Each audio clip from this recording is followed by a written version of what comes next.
Hello, it's Dawn Michelle from Boho Tarot, and today I want to do a little bit of a deck review and talk about working with the Lioness Oracle Tarot. So this is a deck that I've spoke quite a bit about on my channel. And I thought I've never really done a proper walkthrough or review of this deck, so I thought we'd go ahead and do that today. I'm going to do a full walkthrough of the deck, and then I'll talk a little bit about my experiences working with it and show you some of the oracle decks and the type of readings that I do with this particular deck. So I'll leave timestamps for everything below in case you want to skip around and just watch the portions that are of interest to you. So let's go ahead and take a look at the cards in this deck. So here we have the beautiful back, which is collage. Now this is a hand collage deck, so it's not perfect, and that's one of the things that I actually quite love about it. The cardstock is very nice. It's kind of a what I would call kind of a satiny finish, not really matte, not really gloss. It slides beautifully. It has wonderful matte gold gilding. It is an oracle sized deck, so it is quite large for a tarot deck, but I do find that I'm able to work with it quite well. It does have borders, as you can see, which do not bother me in this deck, and I have zero intention of taking them off. I know, surprising for me, but I actually quite like the borders in this deck.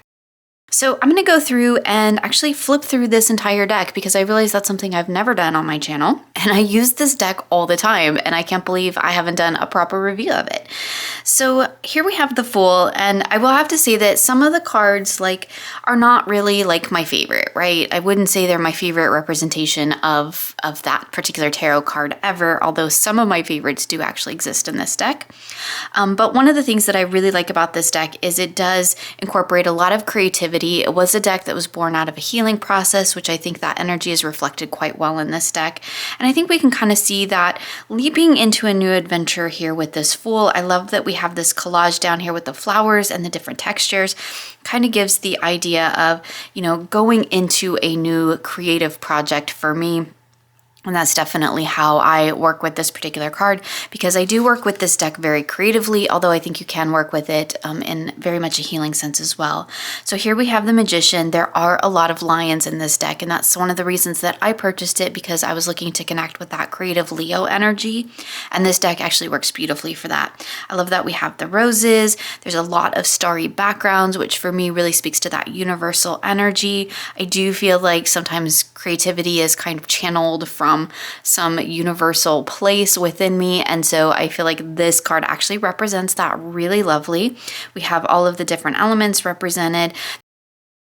There's some interesting things done in the different cards. So here you can see the High Priestess, and rather than standing between the two pillars, we just have the figure here with the rose instead of the head, all of the sort of intuitive knowing coming through this rainbow here, and then we have the Sphinx and the Egyptian tie into that kind of, in my opinion, that sacred divine and that intuitive inner knowing, which I feel is represented in this High Priestess. Again, these are my own reflections on the deck itself and the cards and their meanings as they have evolved for me over time. You might find something different in the artwork yourself, and you certainly might find different things in the little guidebook. So here we have the Empress, and for me, this card beautifully represents the idea of the Empress as sort of the divine cosmic mother.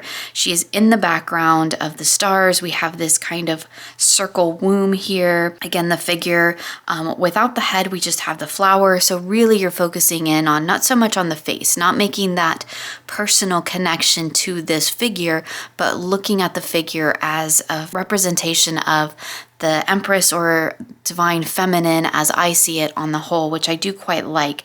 When we don't have faces, we don't make quite the personal connection. It's a little bit disconnected. And I think for the major arcana, that actually works really well with the way that I interpret it. So here we have the Emperor, and we have the big, beautiful tiger here. I generally like to see my Emperor and Empress kind of being a matching pair, because to me, they represent the two dualities in the universe, and particularly in the major arcana.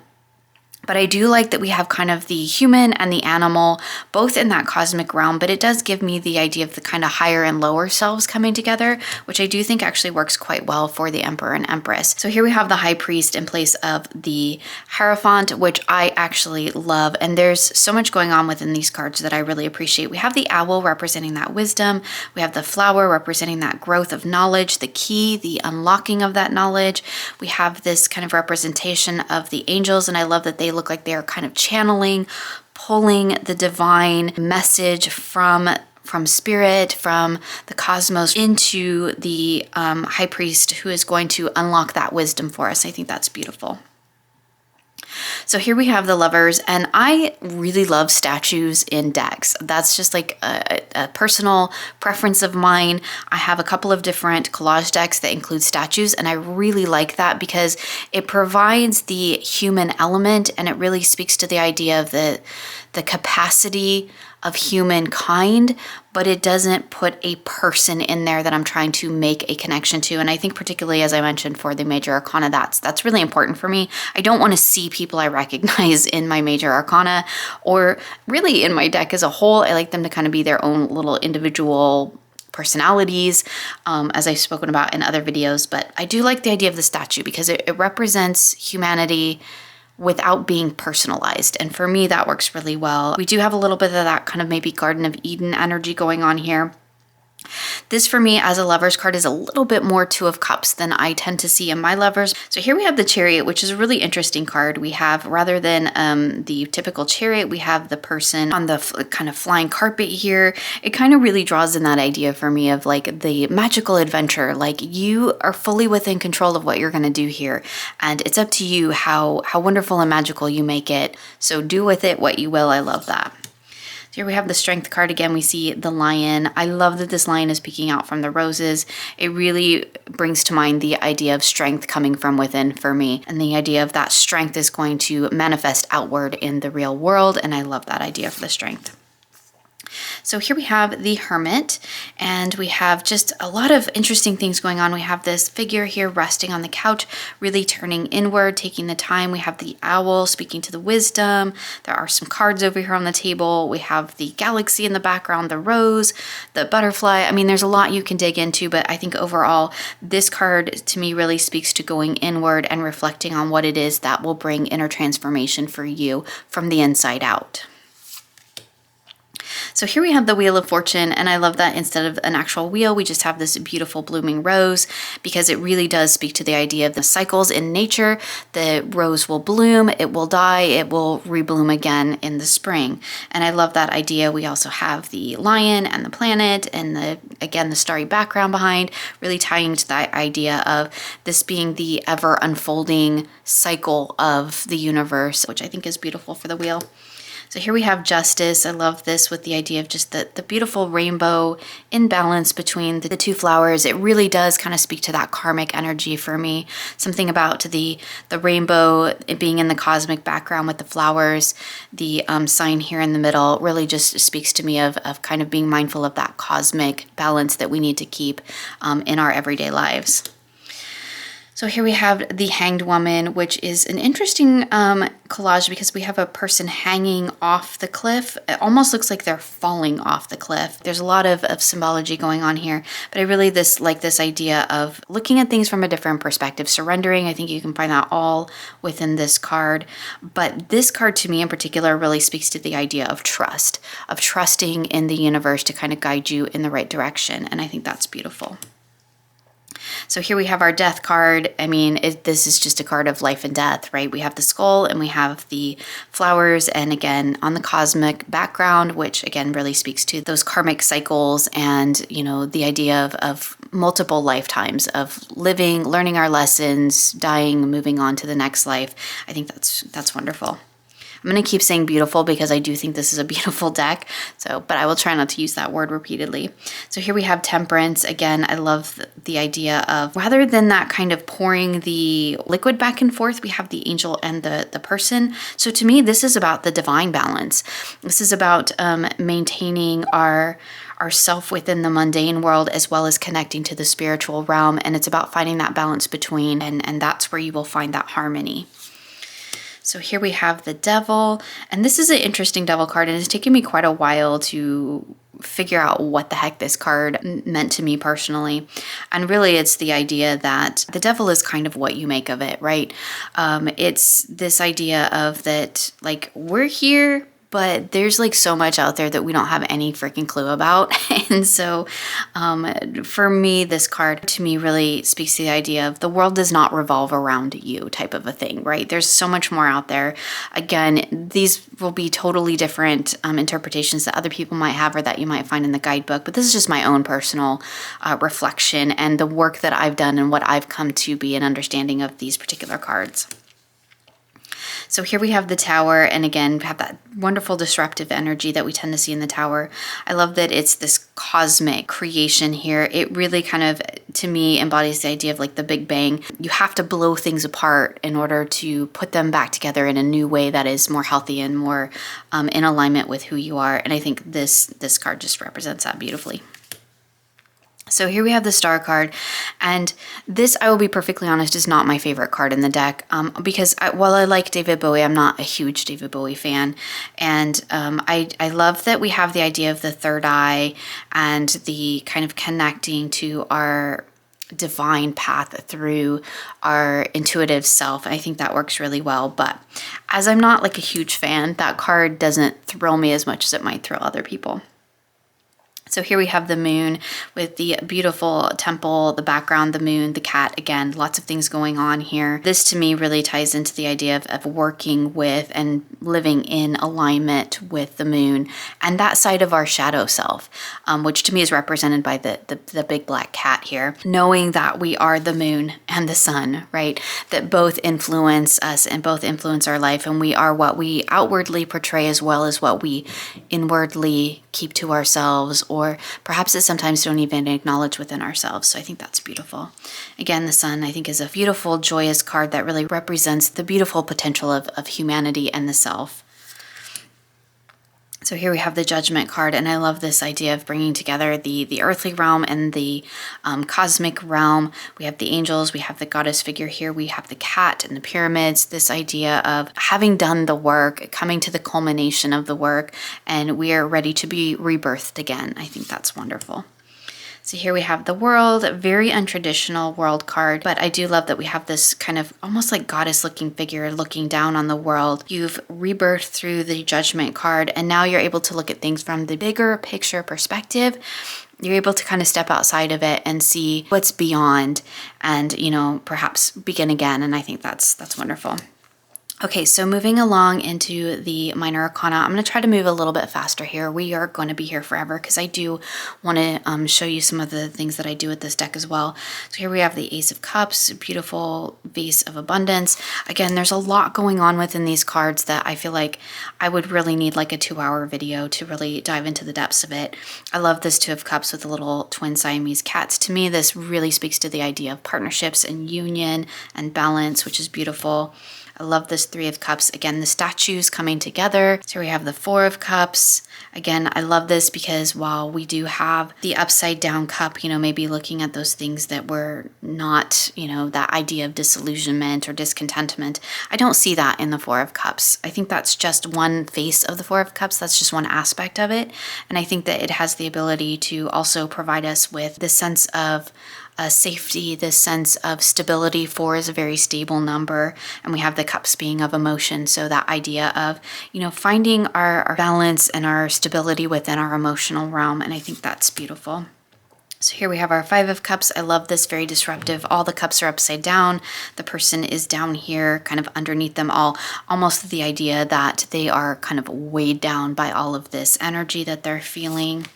Here we have our Six of Cups. Again, I love the dolphins bringing in that watery ocean energy, that movement. But there's also a lot of balance in this in this card. Here we have our Seven of Cups. And this is really interesting because it is not at all traditional, but we do have a lot of interesting things going on. This kind of reminds me of the Princess and the Pea story, that kind of idea of that little thing that really just kind of bugs us. And for me in this Seven of Cups, that's kind of what I see. It's kind of with especially with the dolphins facing downward, it's like, what are you not acknowledging and what are you being distracted by? So here we have the Eight of Cups, and this is interesting because we don't see the like traditional walking away, but what we do see is all of these cups upside down, and then we have the single cup here in the center with the butterfly coming out of it. That idea of you're going to leave this behind and move on to this, which is a better situation for you. Beautiful Nine of Cups. I love that we have the pregnant feminine figure. Again, no faces, which I actually quite like. That idea of really birthing that emotional contentment that we see represented here in this card. So here we have our Ten of Cups, which is interesting because it is just a single cup in a red rose, but it is like I see this as being like the sacred chalice. This is the cup that connects to our inner realm, and it is there and it is available just for our taking, and it's bloomed out of all of the emotional work that we've done. So here we have our Page of Cups. I love the little seahorse, the seahorse representing that water energy, and we're going to let it grow again. We're going to learn more, grow more from it. Here we have the Knight of Cups, and he is definitely, I think, the knight in shining armor. That's definitely how we tend to see the Knight of Cups, and I love that that energy is represented here. But one of the things that I love is that the mask is hollow, and to me this card is really a card of self-care, of be your own knight in shining armor, which I love. Here we have our Queen of Cups, and I absolutely adore this card in this deck. To me, we have this sort of goddess energy represented, and this to me kind of speaks to the idea of like we are all the goddess, right? We are all connected to that divine feminine energy, and we can put that out into the world and allow that to nurture those around us, which I think is beautiful. Here we have our King of Cups, and interesting that we have a wolf and the wolf is in the cup. It really speaks to that idea of mastering the emotional landscape, and I think that, again, represented beautifully. So moving into our pentacles, we have our Ace of Pentacles, and we have this big, beautiful coin in the middle surrounded by the roses. Really that idea of the potential of manifesting in the material world or in the mundane world. This Two of Pentacles, I love that they're balanced in between with really that idea of bringing in balance and harmony into what you're going to create in the world. Here's our Three. I love that they are stacked in a triangle with all this big, beautiful growth between them. Our Four of Pentacles. This to me is a wonderful Four of Pentacles because we have, the shield, and we can see the hints of the Four of Pentacles behind them. Now, if you read that as the Four of Pentacles in the very traditional Rider-Waite-Smith way, you could kind of see that as hoarding, right? We're putting the shield up, we're putting the block up. You can't get to my pentacles. I see this as gathering your resources that you will need to move forward. So we're bringing the resources into self, and that's how I interpret this card. So here we have our Five of Pentacles, which is interesting because we do have the two figures kind of in a rainstorm with an umbrella, but then we have this like flying carpet that's bringing all the riches. Here we see the galaxy, the cosmos, and to me this is an idea trusting the universe to provide what it is that you need. They say the universe only gives us what you can handle, and I feel like this card represents that beautifully. It's telling you can handle this, going to be supported by the universe. You're going to have what you need to move forward in whatever work that you're doing currently. You just kind of gotta trust that the benefits will be there when you're done with the work. Here we have our Six of Pentacles, which I love this idea with this person down here with the flowers, and they're gathering all of it. We have the big flowers over here, Pentacles, and the lion with the cub and the cosmos. Really that idea, again, of the cosmos providing what we need. This is one of my favorite cards in the deck. This is the Seven of Pentacles, and I love this idea of all of the pentacles being behind the butterfly, which is behind the flowers. So the idea of, for me, that growth really comes from the inside out, and that when you've done the work on the inside, it reaps rewards on the outside. And I think that's captured beautifully in this card. So here we have our Eight of Pentacles, which is kind of just all the things together. And to me, this really does represent that Eight of Pentacles energy well, because it really shows how when we focus on the things that we need, we do the work that we need to do, then that's when we begin to see the fruits of our labor, in a sense, which I think is represented here beautifully by this Nine of Pentacles, where we see this figure kind of sitting amidst this treasure chest. Interesting, though, that the face, the expression on this person's face isn't particularly satisfied. So it does have a little bit of a shadow hint to me in that, maybe sometimes the things that you think you want aren't always what you actually need. And I think that's interesting. So here we have the 10 of Pentacles, and we have just the happy lion family, which is wonderful. Definitely get that idea of abundance, of your mundane world being in harmony, in balance, complete. Here we have our Page of Pentacles with the little cat with the kind of crystals coming out of the head. To me, this is really the idea of learning those lessons that we've come across in the Pentacle suit and taking that knowledge and allowing it to manifest and to grow tangible results. So here we have our Knight of Pentacles, again, going out, putting that all out into the world. We have this knight who would get the idea of kind of maybe like he's going to go and distribute these coins. We're going to take the knowledge that we've learned and take it and put it out into the world.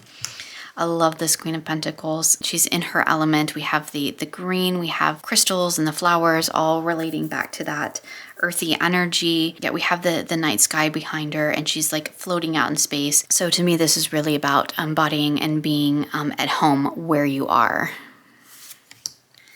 So here we have our King of Pentacles looking very rich and regal, and again, just to feel like this lion represents the idea of a culmination of all of the hard work that you've done in the mundane realm. But interesting that it's on a plain black background. So no stars. It's not a cosmos, it's a void.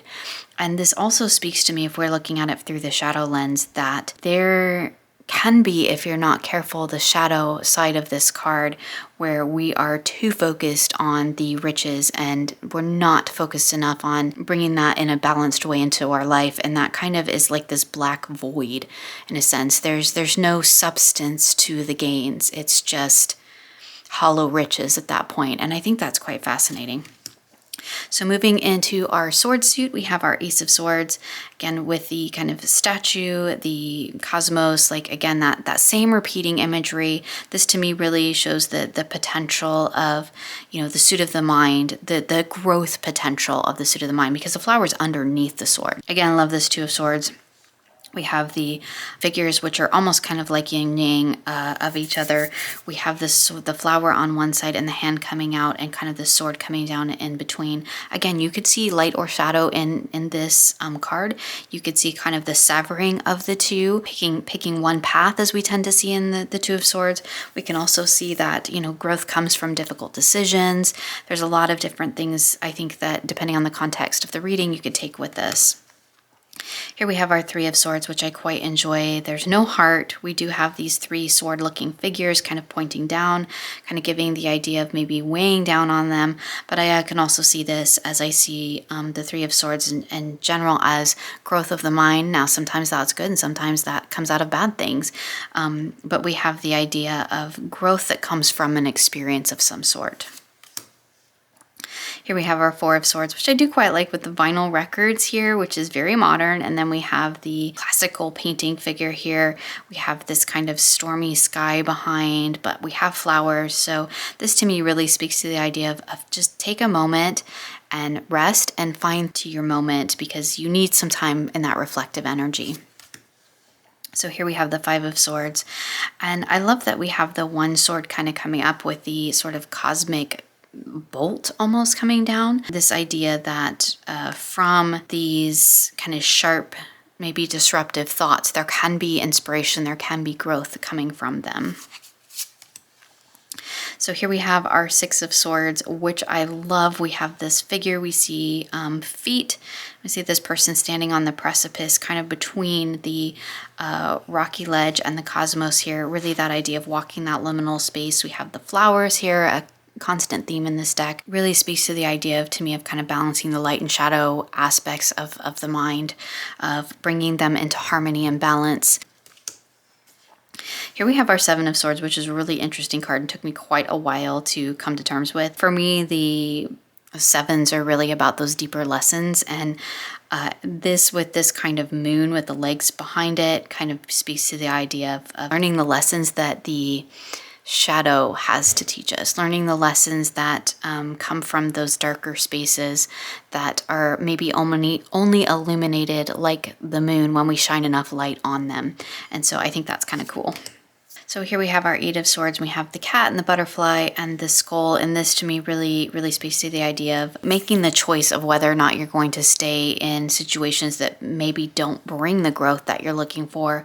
Are you going to choose to move on? Or are you going to choose to keep yourself wrapped in this little cycle here? So interesting card for the Eight of Swords. Here we have the Nine of Swords, which is kind of, this card just makes me giggle every time I see it, because we have like the vampire here, the old school vampire.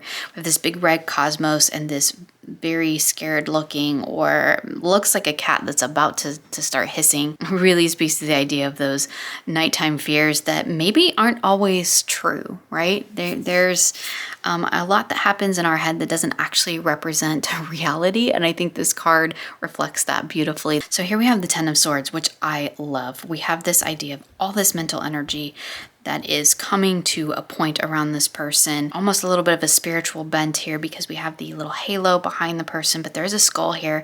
So I love this idea of those harder lessons learned and moving on from them, and not letting them weigh you down, but acknowledging them for what they are and moving on from that place of growth. So here we have our page, which I love, is just this horse on a flying carpet. Just the idea of taking that full potential of all your mental energy and sending it out into the world, not only on a beautiful white horse, but on a magic carpet as well. So here we have our Knight of Swords, and we have the kind of helmet with the sword behind it and the rose. To be perfectly honest, this is not one of my favorite cards because I don't get a lot out of it. But for me, it just basically speaks to the idea of taking what you've learned and moving forward with it. Like looking to the future, not looking behind us. We're not looking at what we've done, what we've struggled through. We're looking towards the future and what we can learn and grow from there, because it is, for me, it's facing the right, the flowers on the right, and that to me is the kind of, this is what we're moving towards. So here we have the Queen of Swords. We have this big, beautiful cat, which we can only kind of see one eye of. A little bit of mystery there, but we do have the sword, like really straight in forefront. We can't quite see the cat's face. We can see a hint of it. So that to me tells me that maybe there's more going on here than we really realize. And there is power in what is said as well as what is unsaid sometimes. So here we have our King of Swords, and we have this bird on this very strange looking sword thing. And we have kind of like this colored moon background, flowers, really interesting. King of Swords being kind of above your limiting beliefs and growing from that place. Like you've learned what is real and what is not in your mind, and you're kind of above it all now. So moving into our wands, we have our Ace of Wands here. And again, we have the kind of traditional with the hand, and we have the stick here. But again, in the cosmic background, this idea of the full potential of the suit of wands. The suit for me is of, spirit and soul and kind of life purpose type of thing. And I think that potential is represented beautifully there. We have the Two of Wands, and I love that we have the gorillas here. And it kind of speaks to the idea of like where humanity came from and where we're going in my mind. Like this is our roots and our potential and our future out in space, which is kind of cool. So here we have our Three of Wands. I love the kind of triangle that this card makes here. Kind of gives the appearance of fairy wings. The person is playing music, following their passions, letting their passions kind of be their inspiration and their guide. Here we have our Four of Wands, feeling again very much that stable four energy. We have the four big flowers with the person in the center, again playing music, where this three feels like kind of letting those inspirations and those passions kind of take you away. This card kind of reminds me that, you can be up in the clouds and you can experience that divine or that soulful inspiration, but you do have to bring it into focus in a way that you can channel into something productive as well. And I think that this card represents that beautifully. So here's our Five of Wands, which is really interesting because we just have all these cats kind of like playing. And we have the big flower in there amidst all the trees. So this to me really speaks to that kind of learning through that competition energy. Again, very Rider-Waite-Smith, learning through play, right? That's how cats learn to hunt. They learn to hone their skills. And this to me reminds me that we have to hone our skills too. We don't just walk into our soul purpose just instantly knowing and being everything that we need to know and be. This card for me reminds me that it takes work. We have to work at it. We have to practice. It's not always perfect, but there's growth that can come from that as well too. So here we have our Six of Wands, and I love, again, all the harmony and balance in this particular card. We have all of these feminine figures coming together almost like in ritual or in celebration. I think that's beautiful. Here's our Seven of Wands. We have this big growling cat here, which is beautiful, really showing their sense of prowess, their fierceness from the inside out, and it's amidst all of this kind of fiery energy behind it. So that idea of kind of, you know, standing your ground a little bit, right? We're showing our teeth. We are not a scared little kitten. We will fight for what it is that we want, but it comes from a place of a good place, a place of growth, a place of beauty, a place of inner fire. So here we have our Eight of Wands, and I love this. Again, the person playing the music, and it's amidst all of the planets and stars and this whole idea of really being cosmically connected, body and soul, to what it is that you want to cultivate and master in your life. And I think that works beautifully. Here we have our Nine of Wands, again, a person playing music, very indicative of that wand energy in terms of following your soul passion, you know, letting your soul express itself. Here we have our Ten of Wands, which again, we see that a fiery background, but we have the statue amidst all the flowers. And this to me, you can definitely see that kind of, I think, burden that we tend to see in the Ten of Wands. But to me, this speaks to more of the idea of kind of the responsibility that we have to be intentional with our purpose, to not just go out and start fires willy-nilly. We have our beautiful Page of Wands with the young cat here. We have all of the beautiful bursting purple energy. To me, this really speaks to the idea of aspect of self that you've just explored, is just exploded within you, and you're ready to go out and learn more and put it into practice in your own life. Here we have our Knight of Wands. Again, we have the musical instrument, we have the cat, the carpet, which we've seen also throughout this deck, the flower, and here we have the big sunburst. I love that these are almost kind of like almost lunar and solar energy as well, which I can tie that into these pretty well. This idea of kind of taking and putting out into the world. This is more about cultivating that energy from the inside, following that passion that comes from deep within, and this to me is really about letting that passion shine outward in the world. Really similar to sun energy, I think. Here we have our beautiful Queen of Wands with the artist palette. This to me is really about embracing your creativity and letting it be what it naturally wants to be, and just exploring it in a really beautiful, organic way. And finally, we have our King of Wands with all of this big fiery solar energy behind it, with the lion, and we have all the flowers, just all that big, beautiful, full embodied potential of your soul's passion and your desires and your will. Okay, so that was a really, really detailed, long walkthrough of my personal interpretation of all the cards in the Lioness Oracle. I do want to talk just real quick about, well, probably not real quick, some of the different ways that I work with this deck. I do have difficulty shuffling it, as you can see, because it is a larger deck. I cannot quite get my hands around it. I mean, I can, but it's not comfortable to shuffle that way. Most of the time, I will just shuffle as I do often with these types of decks, and just half the deck and shuffle that way, so that I can get a nice mix in there.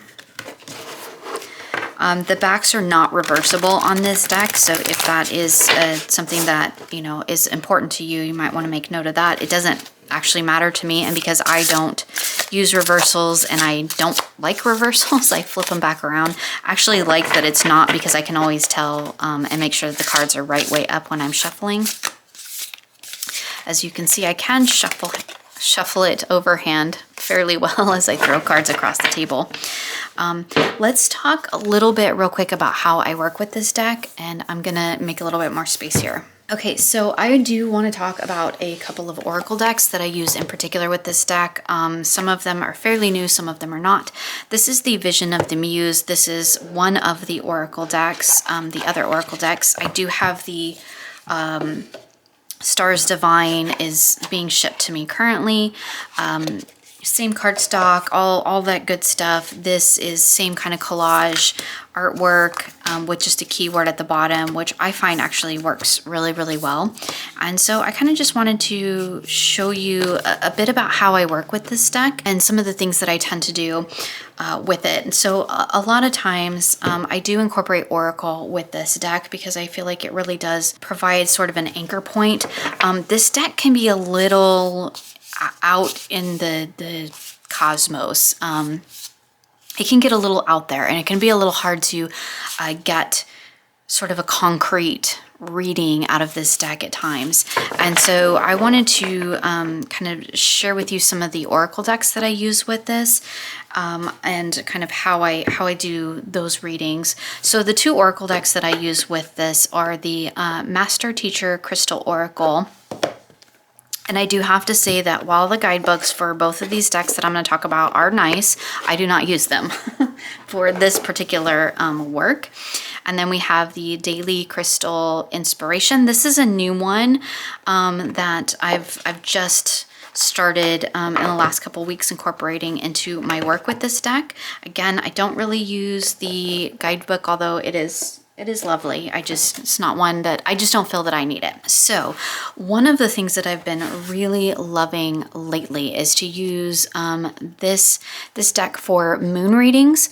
And a lot of times what I will do is take the Master Crystal Oracle and I will pull a card for a focal point. So here we have Reflection with Mirror. Now you can dive into the guidebook. You can look at the crystal energy. I really don't. I just use this as a keyword focal point. That is how I work with this particular deck in this particular way. And then what I like to do is pull a couple of tarot cards around it to tell me what it is that I need to be doing some mirror work and looking at, reflecting on.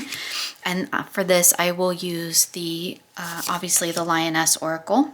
So we have the Ace of Cups, the Six of Pentacles, and the Two of Cups. I probably have not shuffled very well, so we're just gonna do pretend readings here. I'm not doing real readings. I haven't set intention or anything like that. I just kind of want to show you some of the different ways that I work with this. So I have what I'm going to focus on, and here's my message about how I need to focus that energy, right? And then lately what I've been doing is pairing, and this configuration was one of the ways that I started working with this deck, right? I have different oracle decks that I will work with this particular deck, but I do actually really prefer the Master Crystal Oracle. I think it works beautifully with this deck. So once I got this one, the Muse deck by the same creator, I then started incorporating it into my readings, and I have my focal point, my message, and then I use this as a what I can actually do, right? So this is more talking to me about what's going on, where I need to reflect, where I need to focus that mirror energy in my life. And this particular deck, the Muse deck, kind of tells me how I can go about doing that. So here we have spell and we have dream. So for me, this is telling me that to do this deep reflection mirror work, I might want to consider pulling in a little bit of ritual, of spell work into my work with this particular energy, and to pay attention to my dreams.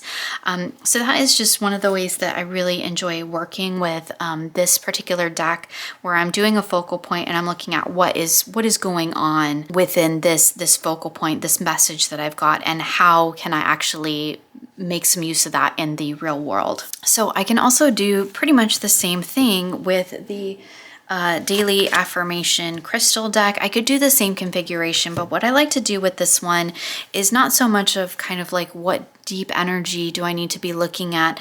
This one I like to use as more of a what do I need to focus on today?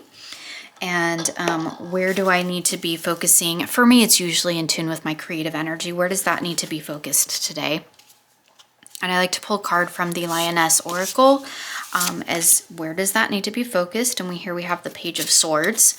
And again, the vision of the Muse for how can I actually like incorporate that into my life. And here we have Explore. So this is telling me, you know, I'm going to take those ideas that I have, right? Those new ideas that I'm getting ready to put out into the world, but I do need to bring them back into balance with some of the other things that I've been exploring. So maybe not letting them just go off into their own little tangent, bringing them into balance with what I'm already cultivating. So this does say explore, kind of gives the idea of going out and gathering new things, but because what I'm looking at is what I've already got new ideas about, and I've got my card here of get back into balance. Again, I'm really focused on the words, not so much the crystal or the energy or anything that I find in the guidebook with this particular deck or these particular crystal decks. So get back into balance. So this idea of kind of, okay, bring it in, allow yourself to explore those new aspects, but make sure you're not just like throwing crap out into the wind too, right? That's just my own personal interpretation of this particular working, but I do like to use this kind of as a here's what to focus on, here's what it is that I am working on, and here's how I go about doing that, bringing that balance, right? So another reading that I like to do with this deck is to pull one of the master crystals, whoops, wrong way, for the kind of above or the subconscious realm, what's going on there and what's going on in the conscious realm, what I know, and then using my tarot deck to further expand on that. So in general, this is going to get quite big, but this is a larger reading that I like to do when I'm kind of like feeling a little bit lost in my creative space, and I'm like, I don't know what to focus on. I don't know what to do. So what I'm doing is I'm looking at what's going on beneath the surface, and this is time travel with the present moment. So this is telling me that beneath the surface, I know that I need to focus on the present moment, and this the let it go, the smoky quartz with the let it go above in the conscious realm. This is telling me I need to let go of that time travel aspect of trying to live in different places other than where I am right now. And then I can pull, usually I pull 2 cards on either side from the Lioness Oracle, and this is going to just further expand upon that message. Now, depending on how the cards lay, because I'm not setting positions here, I can read these as these 3 together and these 3 together. I can also read them as this column, and this column, but I could also do this is what's going on in the conscious, this is what's going on in the subconscious realm. And that it does depend on the cards and kind of the message that's coming out. Interesting that the let it go if we're looking at this as kind of like this is what I know I need to do, and I'm between the 10 of Cups and the 10 of Wands, like I know I'm here in this full expansion of these spaces, right? And so I've reached the full culmination of the 10 of Cups, and I've reached the full combination of the 10 of Wands. And what I need to let go is this idea of living in this past space and worrying about what I did. And what I need to do is worry about what's going on right in the here and now.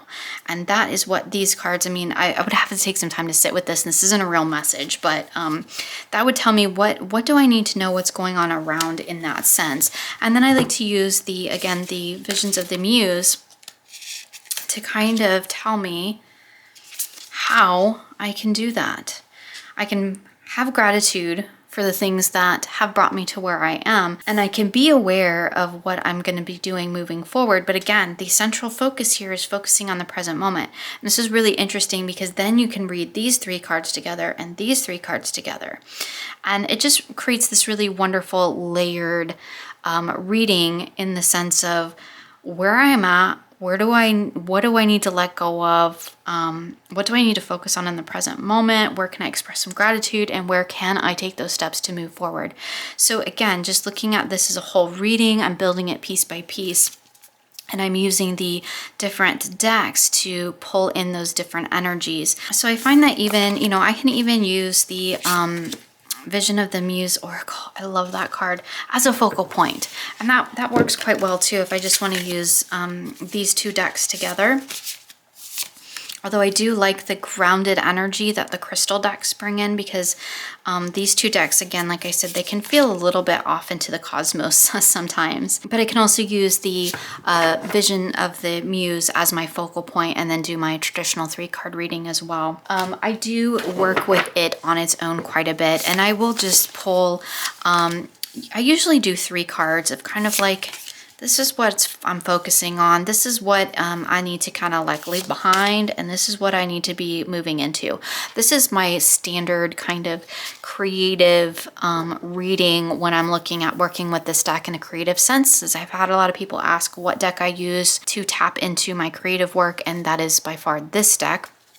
So when I am getting ready to start creative projects, or when I'm getting ready to even just start for the day on a creative project, I will generally pull a couple cards from the Lioness Oracle just to kind of give me a sense of where might I need to be focusing, where might I need to be letting things go, and what might I need to be working toward with this particular work that I'm doing in the moment. I do like to pull in the crystal decks over here that I have to bring in a little bit of grounded energy, because as you can see here, this is very like, it does feel, this deck to me, even though it is grounded, the energies are grounded, right? We have the High Priestess here, and we have this beautiful Sphinx in the Egyptian landscape, which is very grounded in the real world. But overall, this deck does feel a little bit more in the soul space, kind of occupying that liminal space between the conscious and the superconscious. So to me, this deck walks that line between the two. And it really does help me bring out what my creative soul is trying to get me to hear, understand, or express in whatever it is that I'm creating. But a lot of times I like to pull in a little bit more of a grounded deck. Actually, this deck has a lot of really almost divinely inspired energy and messages. I've been using this one quite a lot for new moon work, and it works quite beautifully, but it does work well, I think, with it being a crystal deck as being a very grounded energy. So I might bring this in to add a little bit of a concrete focus to put my work into. So this one is the Master Healer, the self-healing card. So if I'm looking at this, I'm looking at this telling me that the work that I need to be doing today in my creative pursuits is going to be focused on that self-healing through cultivating what I want through this new creation. But I'm going to be kind of letting go of some things that aren't necessarily working for me through this self-healing process. And for me, creativity is very much a self-healing process. And I'm going to be tapping into that High Priestess energy and letting that kind of inform my work today. So I love pulling in the crystal deck for that. I feel like you could use any sort of deck that has a lot of grounded energy to it with this. I do love the simplicity of the crystal decks. Like if I were to pull in one of these, they also work well. There's a lot of white space. It creates some breathing room in the cards and gives me something kind of a little bit more concrete to change into. I read change, so I said change, to focus in on. So this one is embrace change. So this one is, telling me that now if I'm looking at this through the lens of embrace change, I get a little bit of a different message. Like it's telling me you got to release this stuff in order to make that change happen, that you want to tap into more of that High Priestess energy. But I think this works beautifully. I could also, in place of this, if I wanted to, pull in one of the Visions of the Muse cards. And again, it does transformation, same thing as change. When I pull in one of these, it does kind of bring it even more into that higher self realm for me. So depending on what type of energy I'm trying to pull in, whether I'm trying to kind of bring that creativity down into the real world, that I can manifest it and use it in a practical, concrete way in my everyday life. Like if I'm working on a project or working on a video, right? That's a creative pursuit. If I'm working on a video, then I want to know how I can practically pull that energy into my work. So I would reach for my crystal decks to add that grounded, practical energy. If I'm using this particular deck in a way of connecting to higher self in a more spiritual or soul guidance work, I would use the Muse Oracle to help me cultivate an even deeper connection with that kind of higher self space, because now I feel like I'm even more pushed away from the mundane realm. I'm even stepping more into the super conscious realm. And sometimes I like that balance. You can also pair this, I think, with a very grounded, earthy, balanced deck to really bring in that kind of as above, so below energy. So that's a really, really long, really long look at how I've found working with the Lioness Oracle, the sort of interpretations I've come to cultivate with this deck through my many months of working very, very closely with it, how some of the readings that I do with it, some of the oracle decks that I have paired with it and most often use with it. I have paired other decks with this, but these three are the ones that I find that I use the most often. The crystal decks kind of being my favorite, and then moving into that vision of the muse, depending on where I want the reading to go and what kind of space I'm trying to tap into. I think this is a beautiful deck for really looking at things through a different lens. For me, while it does adhere to the traditional structure of the tarot, it does have a much more broader view of it, and I can pick out things and focus on different elements that really tie into what's going on for that reading in particular, because there are times when maybe the dolphins might be what is most forefront for me in this particular card, or maybe it's the roses, or maybe today it's the starfish on the rugs. And I love that cards like this have that ability to really open up what I can see in a deck, how I can work with the energy of the tarot, and how I can incorporate that into readings. Again, for me, this is a deck that I work very much in the creative space, but also for a lot of soul work, for a lot of sort of higher self work, and kind of helping me to take that, understand that, and to pull that into my everyday world. And for me, that's usually tied into my creative work, which is pretty much how I, express myself, pretty much how I work on healing. This deck also was pretty key in me working through some creative blocks that I was having at the end of last year. And I was able to use this to kind of dig a little deeper, see what was going on, figure out where my blocks were and why I was having them, and to help me kind of work through that. And I've kind of taken that energy and expanded upon it. I use this deck now quite a bit before creative projects. I use it on the moons, at the turn of the moons. I use it for moon work throughout various moon phases. I pair it often with the vision of the muse, or the master crystal, or the daily crystal inspirations. Again, this one I've really just started working with in the last month. I'm really enjoying working with all of these decks together. So that's a look at the Lioness Oracle Tarot and how I've been working with it in my practice, some of the type of readings that I do with it, some of the type of work that I do with it, and of course my own interpretations on each of the cards. I would love to know what your thoughts are on this deck, so feel free to share with me in the comments below. As always, my friends, thank you so much for joining me today, and I'll see you again soon in another video.